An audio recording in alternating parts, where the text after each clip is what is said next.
In this week's Bleach, a new challenger approaches. Came here to murder you.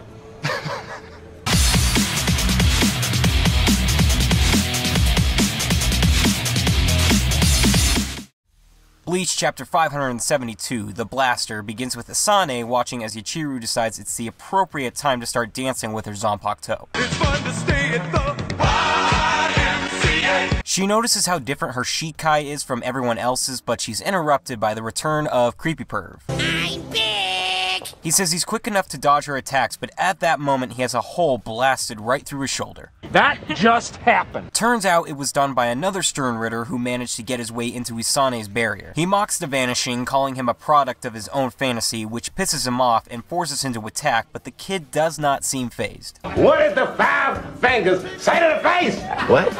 Slap! Asane tells the kid to get away from the captains, but he says not to worry because he's already killed them. I apologize for nothing. Yachiru takes a swipe at him, but he disarms her and tells her to imagine her bones were nothing more than cookies, forcing her to break her own arm. Ah, shit! He explains that he has the ability to make whatever he can reality because one of the most powerful things in the world is imagination. The wall busts open as Kenpachi finally makes his way to the battle. Run, bitch! Run! I really enjoyed this chapter this week. Got rid of the creepy perv in order to get a creepy kid using his imagination to beat his enemies. He says he killed the Visors, which I think is total bullshit, and just wanted them to imagine that they were dead. I was disappointed though that Yachiru's Shikai didn't do much after such a big reveal last week. But maybe she'll team up with Zaraki next week so we can see it fight more and dance less. Oh, that's stupid! Really stupid. Speaking of Zaraki, glad to see him back. I just realized how long it's been since we last saw him, so it was exciting to see him ready to fight again. While I wanted Yachiru to fend for herself, I knew it was inevitable that Zaraki was going to show up, so I choose to embrace it. This fight will be over next week. I assume he won't even need to reveal his Shikai because he's going to mop the floor with this kid. Honey, what are you doing? Shut up! That's what I'm doing! So I give this chapter an 8 out of 10. Vanishing is dead, Imagination Kid seems like a threat, but not a huge one since Zaraki has returned. For my question of the week, will Zaraki use his Shikai against this kid? My thoughts are that he's going to save it for someone more powerful like Bach. My favorite comments will be featured in the next review. Here are last week's winners.